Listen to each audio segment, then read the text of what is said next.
Greetings. Today we'll present our research of public health dashboard development to monitor the infectious disease trend in Indonesia. My name is Alonzana Rashadrika.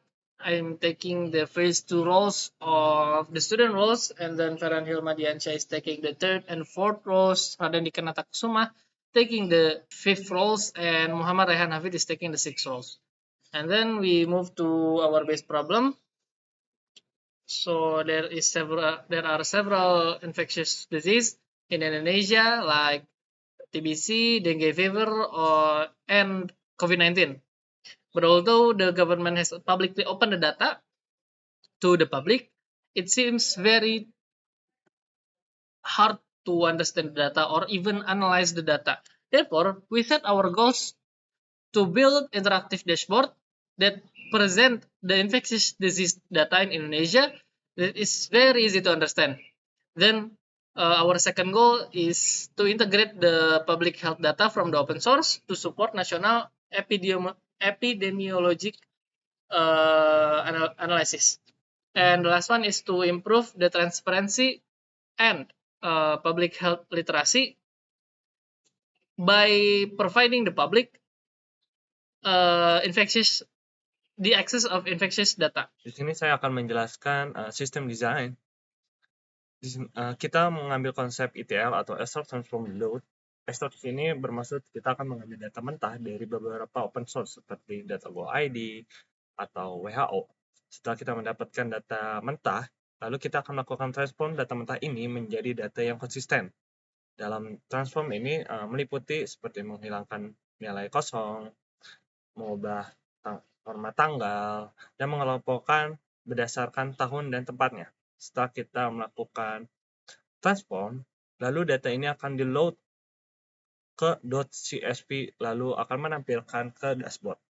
Seperti yang sudah saya jelaskan sebelumnya, sama saja, jadi kita mengambil konsep ETL, extract, kita mengambil data mentah dari beberapa open source, lalu mentransformnya, dan setelah itu kita akan melakukan load ke CSV file, dan akan diberikan itu kepada dashboard melalui Streamlit. Teknologi yang kita gunakan di sini ada Python dan library-nya seperti Pandas, NumPy, Plotly, dan Matplotlib. Dan di sini kita menggunakan Streamlit sebagai dashboard untuk web interaktifnya. Baik, di sini saya akan melakukan demonstrasi mengenai dashboard pemantauan kasus DBD Provinsi Jawa Barat. Data yang diambil menggunakan data Open Data Jabar yang telah dilakukan cleaning atau data cleaning sebelumnya. Nah, di sini menampilkan seperti total kasus, rata-rata kasus per kabupaten, lalu kasus tertingginya di mana. Nah, ini untuk line chart-nya ini diambil berdasarkan jumlah kasus dan juga tahunnya. Dan yang paling tinggi itu ada di tahun 2024. Oke, terus kalau misal kita lanjut, nah di sini juga akan menampilkan jumlah kasus DBD per kabupaten di tahun 2024. Di sini paling tinggi itu Kota Bandung, yang paling rendah Kota Banjar. Dan jika kita mengubah tahunnya, maka akan menyesuaikan si informasi yang ada di dashboardnya ini, seperti Kota Banjar paling rendah dan Bandung yang paling tinggi masih. Sama halnya di fitur selanjutnya itu peta interaktif atau demografi akan menampilkan kota paling tinggi untuk kejadian kasus DBD-nya. Nah, jika diubah juga kan berubah juga. Ini mulai dari total kasusnya, rata-rata kasus per kabupaten dan kota, lalu kota tertingginya mengenai kasus DBD itu di mana ada informasinya. Di sini juga sebenarnya berubah. Dan ini cuaca dan analisis lingkungan memberikan informasi. Jadi ketika curah hujan dan suhu maksimumnya ada di kisaran 25-30 derajat, maka meningkatkan risiko perkembangbiakan nyamuk Aedes aegypti. Dan ini datanya diambil menggunakan API Appen Mateo. Ini jika diubah, maka datanya juga akan ikut berubah.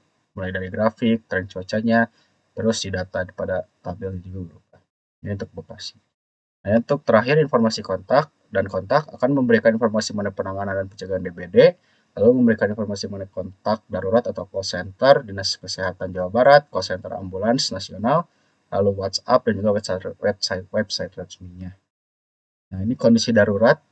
Jadi ketika melaporkan kondisi darurat dan butuh pertolongan secara cepat, maka ini akan dipanggil secara cepat dan otomatis. Lalu panggilan darurat dikirim ke call center. Jadi akan langsung memanggil dan tim medis akan segera menindaklanjuti laporan Anda dan menuju ke lokasi dan mengecek kondisi pasien. Lalu ini form laporan masyarakat untuk memberikan aduan atau informasi mengenai kejadian yang terjadi pada masyarakat. Pada bagian ini, dashboard menampilkan hubungan antara kasus DBD dan faktor lingkungan seperti suhu serta curah hujan.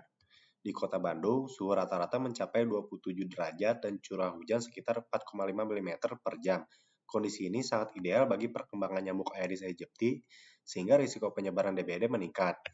Data dari tahun 2024 terlihat bahwa Bandung memiliki kasus tertinggi yaitu sekitar 7.680 kasus, sedangkan Kota Banjar paling rendah sekitar 500 kasus. Pada peta sebaran, warna gelap menunjukkan wilayah dengan risiko tinggi dan Bandung tampak lebih menonjol. Terakhir, Dasum menyediakan informasi pencegahan, kontak darurat, serta fitur laporan masyarakat yang terhubung langsung ke call center 119 dan Dinas Kesehatan Jawa Barat. Dalam pengembangan dashboard ini, kami sangat memperhatikan aspek etika dan keamanan data. Semua dataset yang digunakan berasal dari sumber terbuka seperti data.go.id dan tidak mengandung identitas pribadi sehingga aman dan anonim. Data ini hanya digunakan untuk tujuan akademik dan pembelajaran sesuai dengan prinsip Health Data Government dari WHO. Melalui proyek ini, kami belajar bahwa penggunaan data kesehatan harus dilakukan secara transparan, bertanggung jawab, dan bermanfaat bagi masyarakat.